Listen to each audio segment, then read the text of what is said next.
우리 안에 그냥 이 막연한 예수 그리스도의 형상과 그 이름이 어쩌면 하나님께서 이 요한복음 이 1장 1절부터 4절까지의 말씀을 통해서 지금까지 우리가 알고 있었던 그 예수 그리스도에 대해서 완전히 벗기시고 새롭게 그 살아계신 예수 그리스도, 그리고 그분이 우리의 삶 속에서 어떻게 동행하시고, 그리고 우리는 그분을 어떻게 따라가야 되고, 우리는 어떻게 그분을 본받아야 되는지에 대해서 그 부분에 대해서 하나님께서 우리에게 가르쳐 주시고자 하는 것이 아니겠는가, 좀 그런 마음이 듭니다. 여러분, 실제로 우리가 예수 그리스도를 믿고 그분을 본받고 그분을 따른다라고 말은 할지는 모르겠습니다. 그리고 실제로 우리가 유행가처럼 부르는 수많은 CCM 찬송들도 항상 그런 가사들입니다. 그죠? 우리의 삶의 위로, 그리고 예수 그리스도에 대한 어떤 본받음. 근데 과연 우리는 우리 삶을 놓고 봤었을 때 과연 예수 그리스도를 나의 나침판으로 삼고 걸어가고 있냐라는 거예요. 그리고 정말로 우리가 그 예수 그리스도를 닮아가고 있냐라는 거예요. 그리고 분명 예수 그리스도께서는 우리가 요한복음을 통해서 길이요 진리요 생명이다, 내가 길이다, 내가 진리다, 내가 생명이다라고 그렇게 사람들에게 가르쳤는데, 나는 과연 예수 그리스도를 통해서 지금 내 마음이 시원하냐라는 거예요. 우리 여러분 삶을 살면서 월요일부터 토요일까지 삶을 살면서 얼마나 죽겠냐 합니까? 먹는 문제 때문에, 입는 문제 때문에, 내 마음대로 되지 않는 그 인생을 놓고 얼마나 죽냐 하냐라는 거예요. 근데 과연 예수는 나의 길이냐라는 거예요. 정말로 그분을 통해서 나의 영혼의 목마름이 해소되고 있냐라는 거예요. 그런 의미에서 여러분, 태초에 이 말씀이 계시느라 과연 예수 그리스도를 우리에게 어떻게 소개하고 있고, 과연 그분이 우리에게 어떠한 말씀을 하시는지에 대해서 오늘은 좀 세 가지로 정리를 해서 여러분들과 나누고자 합니다. 먼저 첫 번째는 지난주에 나누다가 시간이 많이 좀 지난 것 같아서 멈췄는데, 한번 따라해 보실까요? 예수님은 말씀이셨다. 그렇습니다. 지난주에 나눴던 말씀이죠. 왜 예수님의 사랑하는 제자 요한은 말씀으로 표현을 했는가? 기억나세요? 왜 말씀으로 표현했는가? 예수님은 어떠한 사역을 하시기 위해서 이 땅 가운데 오셨지요? 눈에 보이지 않는 하나님의, 따라해 봅시다, 생각과 감정과 의지를 가르치시기 위해서 이 땅에 오셨어요. 이 땅에 오셨습니다. 여러분, 지난주에 제가 그렇게 말씀드렸잖아요. 지금 여러분들과 저 사이의 거리가 그리 멀지는 않습니다. 하지만 여러분들은 제 생각을 알 수 없어요. 제 감정도 알 수 없고 제 의지도 알 수 없습니다. 물론 저도 마찬가지입니다. 여러분들과의 거리가 채 10m도 안 되지만 여러분들의 생각, 지금 어떤 의지가 발동되고 있는지, 한 주간 살면서 어떤 감정에 힘들어 했는지 알 수 없어요. 알 수 없습니다. 우리 속담 가운데 그런 속담 있잖아요. 한 길 물속은 알아도, 아니 10길 물속은 알아도 한 길 사람 속은 안다 모른다? 몰라요. 모릅니다. 그 사람이, 당사자가 자신의 생각을 이야기할 때까지, 요즘 나의 감정이 어떻다 그렇게 설명해 줄 때까지 여러분, 부부로 산다 할지라도요 모르는 겁니다. 모르는 거예요. 1995년도인가요? 정확하게 연도가 기억나지 않지만 삼성이라는 대기업 이사로, 간부로 근무를 하다가 해외로 출장을 갔던 분이 계십니다. 그런데 아내에게 급하게 전화 한 통이 왔어요. 여보, 대현이가 자살했어. 하나밖에 없는 아들이었어요. 고등학생이었습니다. 공부도 썩 잘했어요. 전교에서 열 손가락 안에 들 만큼 실력도 괜찮았습니다. 공부에 대한 스트레스, 그리고 그 친구들과의 여러 가지 불편한 관계들. 나중에 경찰 조사를 통해서 그 대현군이 자살한 것이 동선이 그려졌습니다. 첫 번째, 자기 책상에 있는 창문을 열고 투신해 버렸습니다. 그런데 승용차 위로 떨어졌어요. 큰 부상을 입었고 머리에서 피가 흘렸지만 죽지는 않았습니다. 그 승용차 바퀴에 피가 흥건하게 고여 있었던 걸로 봐서는 대현이가 그 승용차 바퀴에 앉아서 한참을 생각했던 걸로 경찰은 추정합니다. 올라가서 또 죽을까? 아니면 여기서 응급차를 부를까? 그리고 피는 뚝뚝뚝뚝뚝 계단을 따라서 옥상으로 연결되어져 있습니다. 그리고 옥상 난간에도 피가 흥건히 고여 있어요. 경찰 추정, 그 난간에서 한 번 더 대현이는 생각을 했다라는 거예요. 여기서 죽을까? 아니면은 부모님에게 도움을 요청할까? 그리고 옥상에서 투신합니다. 투신해요. 여러분이 이 일로 대형군의 아버지는 대기업 간부직을 내려놓고 푸른 나무 무슨 청소년 그런 자살 예방 센터를 만들어서 지금까지 활동을 하고 계십니다. 계셔요. 여러분 그날 밤 어머니는 대연아 공부하다가 너무 늦지 않게 자. 내 어머니 바로 앞에 있었지만 생각을 할 수 있었을까요? 모르는 거예요. 바로 앞에서 밥을 먹고 이야기를 나눴지만 이 애가 오늘 2번 투신해서 자살할 감정과 의지를 가지고 있다는 것에 대해서 그 어머니는 몰랐다라는 겁니다. 오늘 예수님을 왜 사도 요한은 말씀으로 이야기해주고 있는가 이거예요. 하나님의 생각을 우리가 알 수 있습니까? 몰라요. 근데 중요한 것은 하나님은 우리 한 사람 한 사람에 대한 다 이 존재에 대한 목적과 생각을 가지고 있다는 거예요. 근데 우리는 알 수 없어요. 우리는 알 수 없습니다. 그 하나님의 대언자로서 그 하나님의 전령자로서 하나님이 누굴 보내신 거예요? 예수님을 보내신 거예요. 그리고 그분을 통해서 성경을 기록하게 하신 거예요. 그러니까 여러분 우리는 말씀을 통해서 지금 이 순간 내 감정이 힘든 거, 내 의지가 꺾인 거, 내 삶이 복잡한 거, 미래가 보이지 않는 거, 이 모든 것들을요 여러분 사람이 해결해 줄 수 없잖아요. 살아보니까 실제로 여러분 부모도요 자식의 문제를 해결해 줄 수 없더라고요. 자식도요 부모의 문제를 해결해 줄 수 없더라고요. 그런데 거기에 대한 답을 하나님이 예수님을 통해서 우리에게 전달하신다라는 거예요. 그래서 사도 요한은 태초에 말씀에 계시니라. 예수님은 말씀을 가지고 오셨다라는 거예요. 우리 한 사람 한 사람에게 하나님의 생각을 가르치시기 위해서. 야, 너 하나님이 너를 이 땅에서 어떻게 사용하시려고 이 땅에 보낸 줄 아니? 그거 가르쳐 주시기 위해서. 너 지금 네 문제 때문에 너무 골몰해 있는데 그럴 필요 없어. 그럴 필요 없어. 내가 너를 창조하고 내가 너의 아버지인데 네가 왜 걱정하니? 네가 왜 고민하니? 네가 왜 답답해하니? 네가 왜 두려워하고 네가 왜 불안해하니? 그럴 필요 없다라는 거예요. 평안하라. 평안하라. 평안하라. 저도 항상 이 떨어져 있던 성도들하고 그리고 오래전에 알고 지냈다가 이렇게 알고 있었던 성도들하고 통화를 한다든지 또 문자를 카톡으로 주고받으면 항상 마지막에 그렇게 이야기합니다. 하나님의 샬롬이 있기를 기도할게요. 하나님의 샬롬이 가정 가운데 충만하기를 축복할게요. 평안하냐? 하나님의 은혜가 머물고 있느냐? 우리는 여러분 하나님의 자녀들이고 그 샬롬과 그 은혜와 그 평안을 거부할 필요가 없는 존재라는 거예요. 하나님의 그 메시지를 전달하고 하나님의 그 뜻을 우리에게 알리시기 위해서 예수님이 무엇으로 이 땅 가운데 찾아오셨다? 말씀. 따라해 봅시다. 말씀. 그렇습니다. 말씀으로 찾아오셨다라는 거예요. 자, 두 번째. 오늘 몇 가지로 본다 그랬죠? 3가지로 본다고 했죠? 자, 두 번째예요. 따라해 봅시다. 예수님은 만물을 창조하셨다. 그렇습니다. 우리 3절 말씀, 우리 요한복음 1장 3절 말씀 같이 한번 읽어보도록 할게요. 자, 시작. 만물이 그로 말미암아 아멘, 아멘. 예수님은 만물을 창조하셨다. 많은 사람들이 오해합니다. 창세기 1장을 보면서 창조는 하나님만 했다라고 그렇게 오해하는데 그렇지 않아요. 그렇지 않아요. 그 창조 사역 가운데 하나님과 예수님과 성령님이 함께 그 창조하는 일 가운데에 협력했다라고 말씀해주고 있다라는 거예요.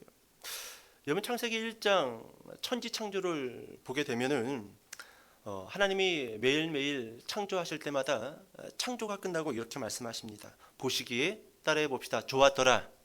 그렇습니다. 우리 채빈이를 하나님이 만드시고 보시기에 좋았더라. 우리 지은 자매를 하나님이 만드시고 하나님이 보시기에 좋았더라. 여러분 이게 하나님의 뜻이에요. 우리는 뭐 코가 보기에 안 좋았더라, 눈이 보기에 안 좋았더라, 키가 보기에 안 좋았더라, IQ가 보기에 안 좋았더라. 그건 우리 생각입니다. 하나님은 보시기에 좋았다라고 말씀해주고 있다라는 거예요. 여러분 그렇게 천지창조를 다 마치고 나서 맨 마지막에 하나님이 한 번 더 이렇게 이야기하십니다. 보시기에 따라해 봅시다. 심히 좋았더라. 그렇습니다. 창세기 1장에는요 보시기에 좋았더라가 총 7번 기록되어져 있어요.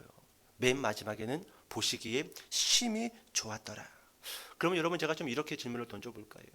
하나님께서 매일매일 창조를 하시고 보시기에 좋았더라 그렇게 말씀하셨는데 무엇이 그렇게도 보시기에 좋았을까요?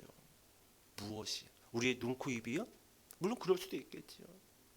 여러분 보시기에 좋았더라 이 말씀이 있기 전에 창세기 1장을 보시면요 6번 등장하는 또 다른 말씀 하나가 기록이 되어져 있습니다. 따라해 볼까요? 그대로 되니라. 그렇습니다. 그대로 되니라. 이 말씀이 보시기에 좋았더라 말씀 앞에 6번 기록되어져 있다라는 거예요. 여러분 이건 무슨 말이냐 하면은 이런 뜻이에요. 하나님이 창조하신 대로 존재할 때 보기에 좋다라는 거예요. 볼까요? 세경이가 만들어져라. 하나님의 목적을 가지고 만든 거예요. 그리고 그대로 만들어졌어요. 그대로 존재하고 그대로 살아갑니다. 그리고 나서 하나님이 이렇게 말씀하시는 거예요. 보시기에 좋았더라. 보시기에 좋았더라.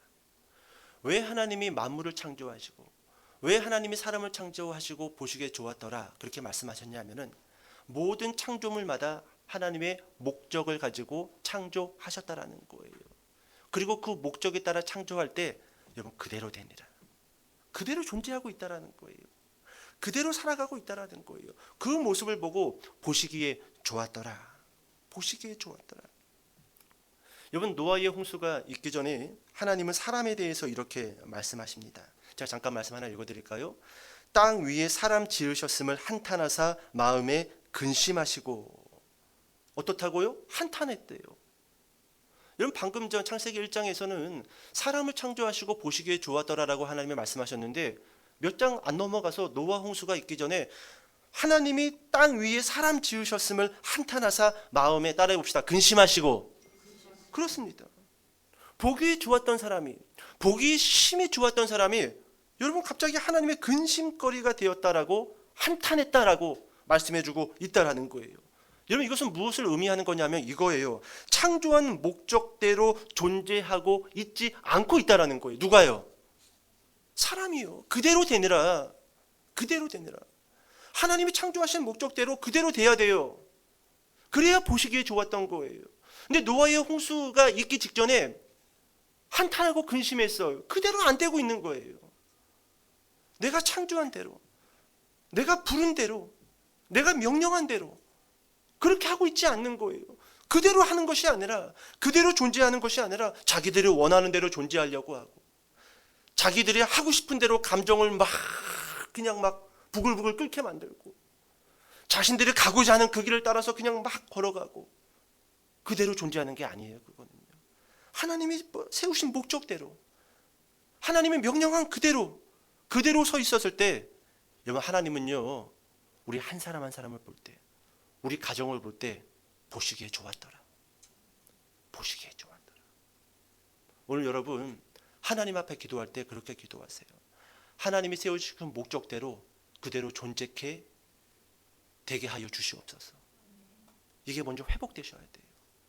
그래야지 하나님이 보시기에 좋았더라. 여러분 보시기에 좋았더라 라고 하면은 보통 어른들 입장에서는요 아우 이쁘다. 어쩌면 너는 그렇게 애가 참 이쁘게 행동하고 말도 바르니 이리와 용돈 줄게 목사님이. 근데 보시기에 근심거리더라. 지갑이 열릴까요? 열려있는 지갑도 닫아버립니다. 닫아버려요. 먼저 여러분 우리가 하나님 앞에 그대로 되니라.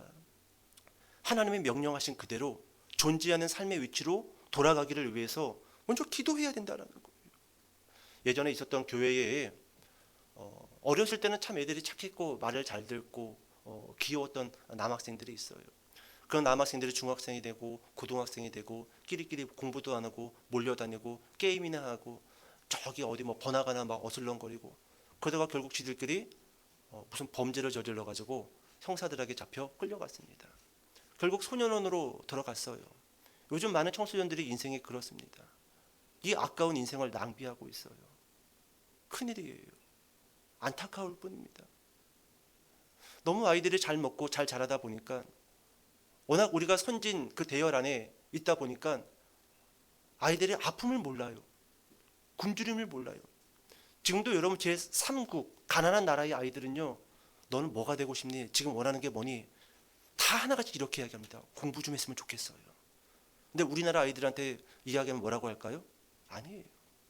꿈도 없고 목적도 없습니다. 배부른 소리예요. 제가 봤을 때는. 물론 여러분 제 말이 다 맞는 건 아닐 수도 있습니다. 배부른 소리예요. 그래도 먹고 자고 즐길 거리들이 주변에 널려 있으니까 그런 소리 하는 겁니다. 못 먹는 나라의 아이들. 그 아이들은 공부하고 싶어요. 제 소원은 공부예요. 공부하고 싶어요. 누가 책 좀 사줬으면 좋겠어요. 우리 집은 책이 얼마나 많은지 그냥 이번에도 책을 몇 보따리를 막 팔고 막 갖다 고물상에다 버리고 그렇게 책을 많이 갖다 줬는데도 6천 원밖에 안 주고 기름값도 안 나. 기름값도 안 나. 제가 예전에 제 자전거를 다 분해해가지고 이 더운 여름에 1시간 넘게 분해를 해서 땀을 뻘뻘 흘리면서 그 자전거를 고물상에 가져갔더니 아저씨가 제 손에다가 얼마를 준 줄 아세요? 600원. 내가 600원 받으려고 이 짓거리를 했는가. 그래서 그 이후부터는 자전거를 그냥 갖다 버립니다. 아무데나. 여러분 오늘 두 번째 목적이 뭐라고요? 하나님이 만물을 창조하셨다. 근데 여러분 그 진앙교회에서 그 학생들이 그렇게 형사들한테 잡혀서 끌려가고 그랬을 때 잠시 후에 부모님들이 이 경찰서로 찾아왔어요. 그리고 나서 그 부모님들이 이 형사들의 팔을 붙들고 하나같이 이렇게 이야기했습니다. 우리 아이가 어렸을 때는 착했어요. 여러분 어렸을 때 안 착한 아이가 있나요? 있어요? 없어요. 여러분 그대로 되니라. 어렸을 때는 그 아이가 부모가 원하는 그 존재 그대로 있었던 거예요. 그러니까 좋았던 겁니다. 그렇게 존재할 줄 알았던 거예요. 계속 그렇게 부모님과 커뮤니케이션이 되고 부모님이 원하는 대로 순종하고 그렇게 굴 줄 알았던 겁니다. 근데 자식 키워보신 분들 어디 그럽니까? 아니에요. 왼수도 그런 왼수가 있지요? 그대로 존재하지 않아요. 그대로 존재하지 않습니다. 우리 아이가 어렸을 때는 착했어요. 근데 여러분 이 말에는 어떤 의미가 있는 거예요? 지금은 아니에요. 그때는 그대로 됐었는데요. 그때는 그대로 존재했는데요. 애가 어느 순간부터 친구들하고 휩쓸리고 길바닥을 갈고 다니면서 돌아다니면서 애가 이상하게 됐어요. 그대로 존재하지 않고 있어요. 여러분 그런 의미라는 거예요. 그런 의미. 그렇다고 한다면 한 가지만 더 봅시다. 여러분 창조의 목적이 무엇일까요? 하나님은 만물을 창조했어요. 마지막 날에 사람을 창조했습니다. 그러면 이 창조의 목적이 무엇이냐라는 거예요. 우리 본문 돌아와서 요한복음 1장 1절 말씀 큰 목소리로 읽어보도록 하겠습니다. 1장 1절. 자 시작.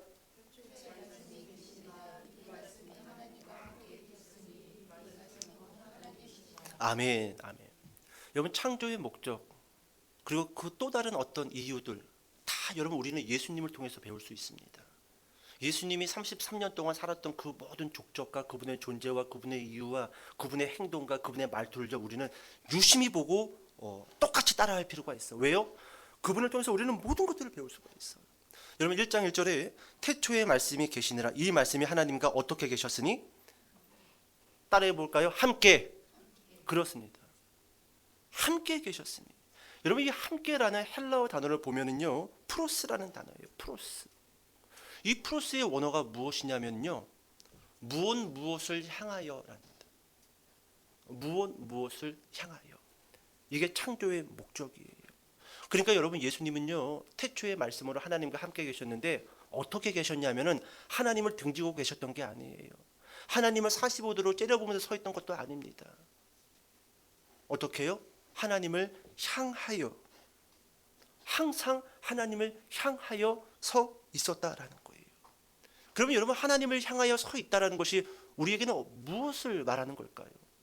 어떤 것을 의미하는 걸까요? 다른 게 아니에요. 하나님의 뜻대로 하나님의 말씀 앞에 그대로 존재하는 거예요. 그게 창조의 목적입니다. 그러니까 여러분 우리는요 살면서 이것도 해야지 저것도 해야지 사회학적으로 인문학적으로 문화학적으로 여러 가지 것들을 배우고 여러 가지 것들을 우리가 알게 됩니다. 근데 여러분 그건 우리 목적이 아니에요.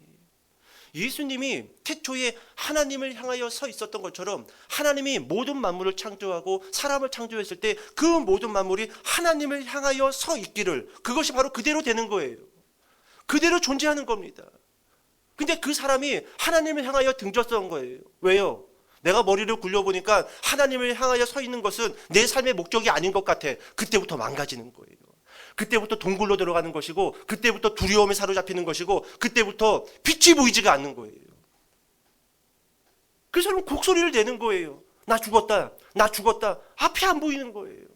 플러스 하나님을 향하여 서 있는 것, 하나님의 뜻대로 하나님의 말씀 앞에 그대로 서 있는 것, 그대로 존재하는 것, 이것이 따라해볼 거예요. 나의 삶의 이유이자 목적이다. 그냥 믿으세요. 이해 안 가더라도 그냥 믿으세요. 여러분, 제가 나이가 올해 50 됐잖아요. 성경을 읽고 성경을 연구하고 그 설교도 20년 이상 했잖아요. 이제 와서 조금 요즘 드는 생각인데, 성경이 조금 보여요. 아주 미세하게. 이게 진리구나. 전에는 수학 공식처럼 성경을 알았어요. 조직 신학을 통해서 성경을 알았어요. 성경을 달달달달달 암송하고 여러 번 읽어서 성경을 알았어요. 근데 아니에요. 목회자인 제 마음속에도요, 도대체 어떻게 이게 진리지? 이게 어떻게 우리의 삶을 인도한다는 거지? 근데 이제 조금 보여요. 빛이 보여요. 빛이 보여요. 저는 여러분들 성경을 통해서 여러분 인생에 그 예수 그리스도가 빛으로 보일 때까지 성경을 읽었으면 좋겠어요. 계속 읽으세요. 기도하면서 읽으세요. 그럼 빛이 보여요. 그 빛이 보이는 순간 내 속에 있는 모든 어두움은 그냥 사라집니다. 어두움이 여러분 외부에서 온 게 아니에요. 빛을 잃으면 어두움이 오는 거예요. 나는 왜 이렇게 두려움에 사로잡히지? 나는 왜 이렇게 미래가 보이지 않지? 어두워서 어두운 게 아니에요. 원래 세상은 어두웠어요. 근데 우리 마음속에 예수 그리스도 말씀이신 분, 그 빛이 우리 가운데 사라졌기 때문에 어두운 거예요. 앞이 보이지 않는 거예요. 여러분, 그대로 되느라 보기에 좋았더라. 하나님을 향하여 서 있다라는 것은 다른 것이 아닙니다. 하나님의 말씀대로, 하나님의 뜻대로 내가 그대로 서 있는 것, 그대로 존재하는 것. 그때 하나님이 나와 우리 가정과 우리의 자녀들을 볼 때 어떻게 말씀하시는 거예요? 보시기에 참 좋았더라. 너 요즘 참 보기 좋다. 하나님, 제 모습이 이렇게 형편없이 망가졌는데도요? 아니야. 왜 세상의 눈을 가지고 자꾸 너를 평가하고 그러지? 그러지 마. 내가 보기에 좋으면 좋은 거야. 내가 보기에 좋은 거야. 어떻게 있자? 그대로 존재하자. 한 번 더 따라해 봅시다. 그대로 하나님 앞에 존재하자. 그렇습니다. 여러분, 제가 막 군대를 입대를 하고 같은 소대에 부산 키가 작은 병장 하나가 있었어요. 이름이 지금도 기억나요. 신이수라고. 혹시 제 영상을 또 그 사람이 보는 건 아니겠죠? 볼 수는 없죠. 근데 항상 이 부대에 큰 훈련이 있고, 뭐 동계 훈련, 뭐 혹한기 훈련, 뭐 공수 훈련, 이런 거 있을 때마다 이분은 훈련을 나가지 않고 부대에 잔류하면서 이 보초 근무를 쓰는 겁니다. 그래서 나중에 궁금했어요. 혹한기 훈련을 마치고 동계 훈련이 얼마나 힘듭니까? 이 추운 날, 막 영하 10도 이상 막 떨어지는 날, 저 산에 가서 며칠 동안 있다가 들어와야 되는데, 뭐 몸을 녹일 수 있는 상황이 아니에요. 정말 죽겠더라고요. 추운데 추위를 녹일 방법이 없어요. 그때 멘탈이 나가더라고요. 어떡하지? 어떡하지? 그리고 나중에 부대에 들어와서 제 바로 위에 그 고참에게 그렇게 이야기를 했어요. 아니, 저 신희수 병장은 왜 훈련도 안 나가고 맨날 저렇게 보초 근무만 서요? 그랬더니 저 나가리. 저 아프지도 않는데 맨날 훈련만 있으면 아프다고 중대장한테 막 이야기하고 그래가지고 훈련 빠지고 근무 쓰고, 훈련 빠지고 근무 쓰고. 근데 이런 사람이 꼭 이 쫄병들 데리고 뭐 군생활은 말이야, 나 때는 막 그때부터 라떼가 시작된 것 같아요. 근데 아무도 그 사람을 인정하지 않아요. 그 사람 가슴에는 휘장도 없어요. 공수훈련을 마치지 못했기 때문에 공수 휘장도 없어요. 유격 휘장도 없어요. IBS 휘장도 없어요. 수색대 갔다 온 사람들도 수색 휘장도 다는데 그 사람은 그런 휘장도 없어요. 훈련을 받은 게 없으니까요.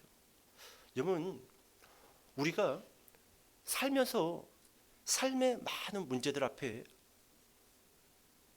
하나님 앞에 기도할 때가 있습니다. 근데 여러분 문제만을 놓고 그 문제 해결을 위해서만 기도한다라고 한다면 우리는 진보할 수 없습니다. 너도 좀 가만히 있어봐봐. 목사님이 정신 사나워서 설교가 집중이 안 돼. 여러분 그 삶의 문제 앞에요. 먼저 이렇게 생각했어요.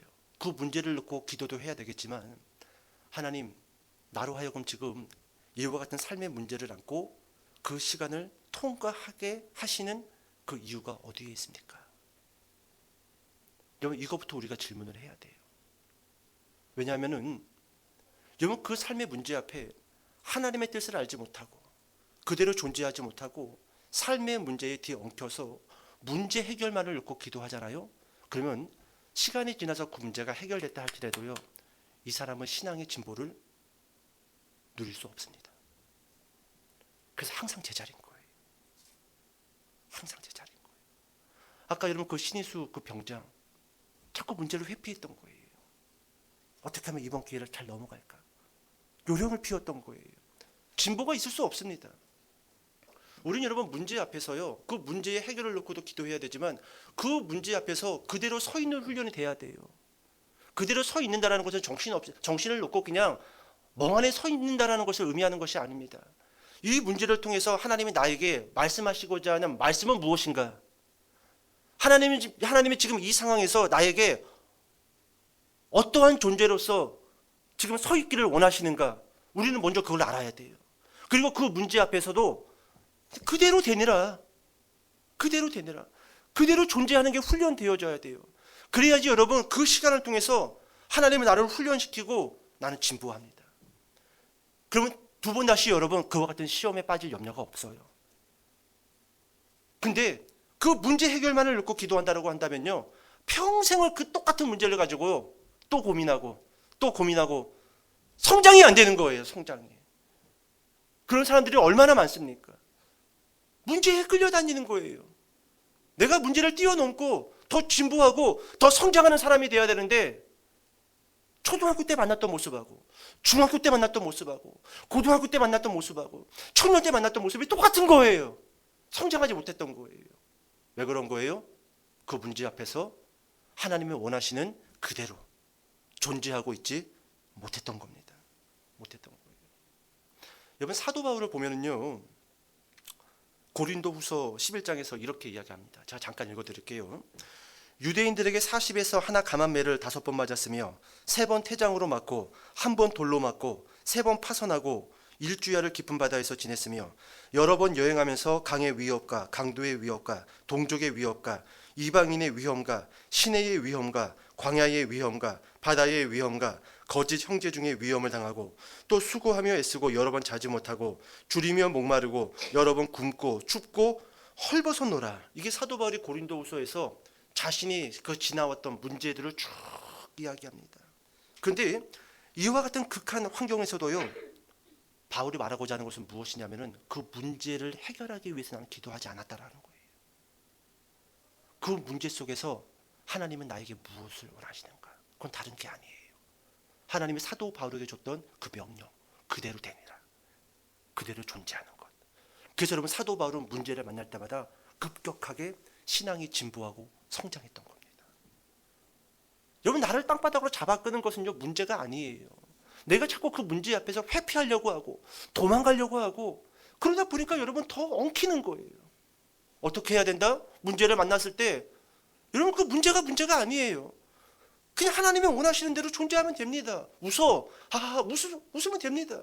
감사하시면 됩니다. 뭐가 문제가 됩니까?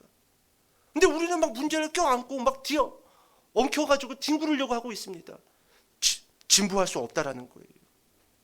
바울은 항상 그와 같은 문제들이 있었지만 그대로 존재함으로 인해서 성장할 수 있었다는 거예요. 좀 이렇게 정리해봤어요. 극한 상황을 벗어나게 해달라고 기도하지 않고 극한 상황에서도 그대로 존재하기를 사도 바울은 기도했다. 뭐라고요? 문제를 벗어나기 위해서 기도했다고요? 아니에요. 극한 상황에서도 그대로 하나님이 주신 그대로 기뻐하라고 하면 기뻐하고, 열심히 감사하라고 하면 감사하고, 사랑하라고 하면 사랑하고, 전도하라고 하면 전도하고, 그대로 존재하기를 위해서 사도 바울은 기도했다라는 거예요. 여러분 빌립보서에서 사도 바울은 또 이렇게 이야기합니다. 제가 잠깐 읽어드릴게요. 내가 궁핍함으로 말하는 것이 아니니라 어떠한 형편에든지 나는 자족하기를 따라해 봅시다. 배웠노니 배웠다라는 겁니다. 막 굶주리고 헐벗을 때가 있지요. 그때 그 문제 때문에 아이고 나 죽네 그러지 않았다라는 거예요. 그랬더니 배웠다라는 거예요. 배웠다라는 거예요. 여러분 저도 전도사 시절 때 막 사례비 애들은 태어나고 애들은 깐난쟁이고 통장에 보니까 이것저것 보험료 나가고 뭐 나가고 해서 막 몇백 원 있을 때도 있어요. 잔고가 아직 달이 시작하려고 하는데 이미 돈은 빠져나갔고 그럼 한 달을 어떻게 지냅니까? 그때 여러분 제가 그 문제 때문에 나 죽네 했다라고 한다면요 저는 못 배웠어요. 못 배웠습니다. 저는 그래도 여전히 제가 해야 될 일들을 했고 여전히 감사했고 여전히 전도했고 여전히 청년들 만나면서 네가 살아라고 하고 밥 먹으러 다니고 그랬어요. 배우는 거예요. 한 번은 이랬던 적이 있어요. 정말로 돈이 정말 필요한 달입니다. 근데 통장에 돈이 하나도 없는 거예요. 다 나갔어요. 다 나갔어요. 우리 큰애는 태어나가지고 막 이것저것 필요한 돈들도 많은데 근데 그대로 그냥 존재했어요. 그대로 존재했어요. 진짜 나름대로 간증인데 그랬더니 어떻게 어떤 이유에서 사람들이 제 통장에 돈을 보내주는지 모르겠지만 100여만 원을 사람들이 통장에 돈을 보내줬어요. 인근 각처의 사람들이 딱 한 번 있었어요. 딱 한 번. 그래서 그 한 달을 그렇게 하나님의 은혜로 넘어갔던 적이 있어요. 그때 만약에 제가 못 배웠다라고 한다면요 그 하나님의 은혜도 몰랐을 겁니다. 그리고 저는 여전히 어떤 문제만 생기면은 인상 쓰고 회피하려고 하고 도망가려고 하고 여러분 담임 목사가 그러면 되겠습니까? 그러면 안 되잖아요. 배웠다라는 거예요. 여러분 빌립보서 4장 12절에서도 이렇게 이야기합니다. 나는 비천에 처할 줄도 알고 풍부에 처할 줄도 알아 모든 일 곧 배부름과 배고픔과 풍부와 궁핍에도 처할 줄 아는 일체의 비결을 따라해 봅시다. 배웠노라. 배우셔야 돼요, 여러분. 이 배웠다는 게 무슨 기술을 배웠다라는 게 아니에요. 그런 여러 가지 극한의 오르락 내리락 하는 상황에서도 여전히 내 감정과 내 의지와 내 생각은 주님 안에서 평화를 누리고 있었다라는 거예요. 그게 배우는 거예요. 믿음 좋은 게 뭡니까, 여러분? 문제 앞에서도 태어난 게 그게 믿음 좋은 거예요. 헌금 많이 하는 게 믿음 좋은 게 아니에요, 여러분. 예배를 겁나게 많이 드리는 게 여러분 믿음 좋은 게 아니에요. 물론 그것도 한 부분이긴 하지만 정말로 믿음 좋은 건 배우는 거예요. 항상 흔들림이 없이 그대로 존재하는 것. 그래서 여러분 믿음 좋은 사람은요 이런 사람이에요. 저 사람은 시작과 끝이 항상 동일해. 여러분 그런 소리 들으셔야 돼요. 저 사람은 그냥 조금 문제 있으면 주일에 안 보이고 그냥 또 살만하면 기어 나오다 또 그냥 예배한다 또 나오고 또 문제 생기면 또 안 보이고 이거 믿음 좋은 거 아니에요. 처음 모습과 마지막 모습이 동일한 거예요. 일체의 비결을 배웠노라. 사도 바울이 빌립보서 4장 13절에서 이렇게 이야기합니다. 내게 능력 주시는 자 안에서 내가 모든 것을 할 수 있느니라. 우리도 이와 같은 고백하시기를 축복합니다. 내게 능력 주시는 자 안에서 나를 창조하신 그 하나님 안에서 내가 모든 것들을 생각과 의지와 감정과 어떠한 일이라 할지라도 흔들리지 않고 늘 주님이 주신 은혜 안에서 평안을 유지한 채 걸어갈 수 있노라. 이게 사도 바울의 마지막 고백입니다. 내가 모든 것을 할 수 있느니라. 여러분 좀 이렇게 사도 바울에 대한 결론을 맺어볼까요? 바울은 바울을 덮친 극한 상황이 그를 진보시켰지 결코 그의 장애물이 되지는 않았다라는 겁니다. 여러분 문제가 여러분들을 진보시켜야 돼요. 여러분 고통이 여러분들을 진보시켜야 돼요. 고통이 뭐냐? 문제가 뭐냐? 학자들마다 여러 가지 의견이 있지만 오늘 본문을 통해서 여러분들에게 말씀드린다고 한다면 여러분 고통과 문제를 통해서 우리는 성장할 수 있어요. 여러분 고통 없이 성장할 수 있는 게 있나요? 사람이? 문제를 못 만나고 그 사람이 깊어질 수가 있나요? 신앙이? 아니에요. 아닙니다. 근데 어떻게 우리가 깊어지고 어떻게 진보할 수 있는가? 그대로 존재하는 거예요. 그때 여러분 문제를 만날 때마다 그 문제가 나를 진보시키지 그 문제가 내 인생과 내 신앙의 장애물이었다라고 말하면 된다 안 된다? 안 된다라는 겁니다. 이제 세 번째. 목사님 언제 끝내시려고 이제 세 번째예요. 세 번째는 짧아요. 짧습니다. 따라해 볼까요? 예수님 안에 생명이 있다. 그렇습니다. 예수님 안에 생명이 있다. 우리 4절 말씀 본문 돌아와서 1장 4절 큰 목소리로 읽어볼게요. 시작. 아멘. 예수님 안에 생명이 있다라고 4절에서 말씀해주고 있습니다. 여러분, 한 통계기관을 그 자료를 보니까 15세에서 19세까지의 그 자살률이 점점 증가를 해서 요즘은 30%를 넘어가고 있대요. 30%를. 근데 그 30% 안에 든 그 청소년들의 그 자살의 주요 1위가 뭐냐면 성적 그리고 진학 문제예요. 53.4%. 가반이 넘죠? 가반이 넘어요. 좀 안타깝습니다. 그러니까 여러분, 사회와 교육기관이 그 성적과 그 진학에 꼭 생명이 있는 것처럼, 모든 인생이 담겨져 있는 것처럼 아이들을 지금 속이고 있는 거예요. 공부 아니어도 괜찮습니다. 공부 아니. 저는 우리 자녀들에게 공부하라고 이야기하지만 성적 가지고는 그렇게 크게 뭐라고 하지는 않습니다. 제가 아이들에게 공부하라고 하는 이유는 그 나이 때 해야 되는 역할이에요. 그리고 공부를 통해서 열심히 하는 습관을 들여야 됩니다. 열심히 하는 습관을 든 친구들은요, 다른 것을 해도 열심히 합니다. 진지하게 한다라는 거예요. 여러분, 세상에는요, 많은 사람들이 세상의 어딘가에 더 좋은 삶, 더 나은 생명이 있다라고 속고 있다라는 거예요. 우리 선생님 혹시 예전에 그 푸른 초장교회의 김민정 친구 소연이 기억나니? 소연이, 김소연이라고. 날 것도 같고 안 날 것도 같지요. 하루는 그 친구한테 새벽에 전화가 왔어요. 새벽 1시쯤에. 깜짝 놀랐어요. 보통 새벽녘에 그렇게 전화가 오면은 불길한 전화입니다. 자살하기 전에 전화를 했다라는 거예요. 그래서 한참을 공중전화에서 동전 떨어지는 소리가 들리면서 전화를 하는 거예요. 선생님이랑도 상담을 했지만 답이 안 보여요. 의사 선생님이랑도 이야기를 했지만 답이 안 보여요. 걔는 되게 내성적인 애였어요. 여자애였는데. 그리고 워낙 내성적이다 보니까 친구들과의 관계도 그렇게 좋지는 못했습니다. 그러다가 이제는 성적도 안 오르고 대학도 못 들어갈 것 같고 다 적인 것 같고 자기 마음을 알아주는 사람들은 없는 것 같고 자살하기 전에 나한테 전화를 했던 거예요. 그래가지고 내가 무슨 말을 하는지 모르겠지만 한 2시간 동안 너 동전 맞냐? 동전 좀 겁나게 많이 집어넣고 나랑 일단 이야기를 하자. 그래서 막 뭐 대도 않는 소리를 막 하기 시작을 했어요. 대도 않는 소리를. 내가 이번 주에 떡볶이 사줄 테니까 한 주만 참아봐라. 막 그런 얘기부터 해가지고 너 아직 너 남자친구랑 안 사귀어봤지? 야, 너 대학교 가가지고 너 남자친구랑 사귀면 그거 얼마나 좋은 줄 알아? 야, 그거는 그래도 사람이 인간으로 태어났으면 그래도 사귀어보고는 죽어야지. 하여튼 뭐 대도 않는 소리를 해가지고 뭐 한두 시간 이야기해서 결국 걔를 주중에 만났어요. 그리고 좀 그런 마음들을 좀 가라앉히고 그리고 나서 제가 이제 교회를 사임하고 나서 그 친구가 어떻게 됐는지 모르겠지만 그런 스토리가 있습니다. 여러분, 제가 좀 이렇게 여러분들에게 질문해 볼까요? 여러분은 생명, 그러니까 더 나은 삶이 어디에 있다고 생각하십니까? 어디에 있다고 생각을 하세요? 우리가 앞으로 요한복음을 쭉 볼 텐데 요한복음에서는 이 부분을 상당히 많이 강조합니다.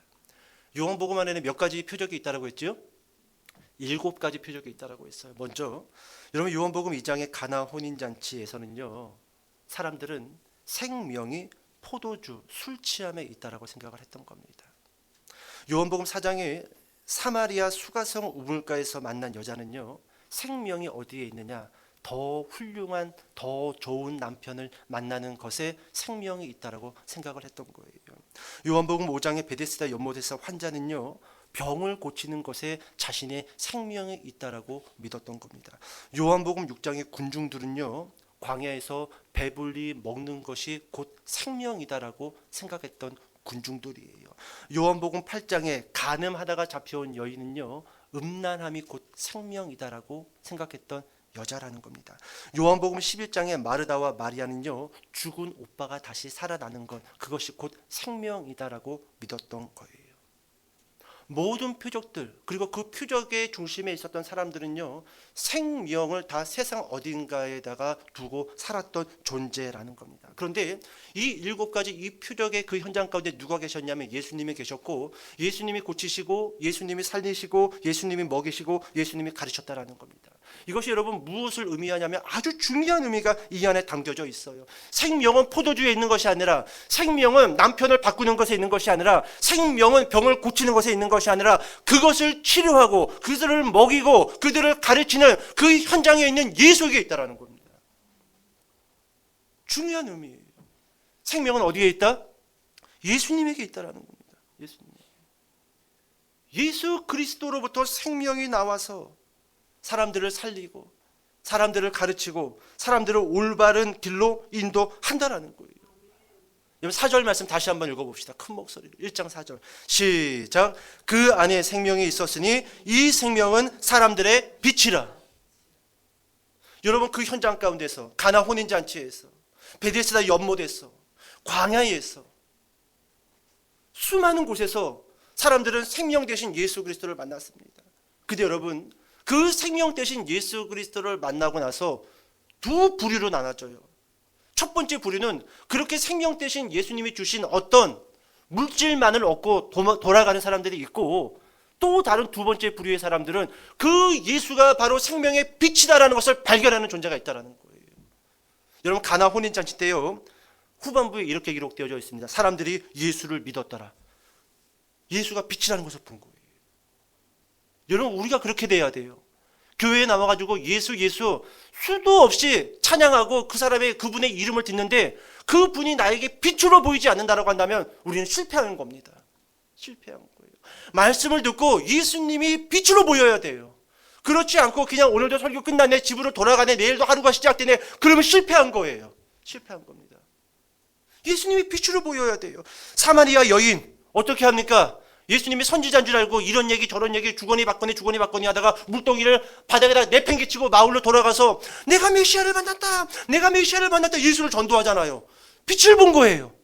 남편이 생명인 줄 알았는데 남편을 5번이나 바꿨어요. 지금 살고 있는 남편은 6번째 남편입니다. 근데 빛이 아니었던 거예요. 빛이 아니었던 거예요. 베데스다 연못의 환자, 병 고침을 받고 예수님 말씀에 순종합니다. 예수님을 빛으로 발견했던 거예요. 여러분 이처럼 예수님을 만난 사람들마다 예수님이 그들의 삶의 빛이 되었음을 요한복음 전체를 통해서, 특별히 7가지 표적을 통해서 우리에게 말씀해주고 있다라는 거예요. 다시 한번 따라해 봅시다. 이 생명은 사람들의 빛이라. 그렇습니다. 말이 아니에요. 형식이 아닙니다. 우리가 살려면, 제가 말하고자 하는 이 살려면은 어거지로 인상 쓰면서 사는 그런 삶을 말하는 게 아니에요.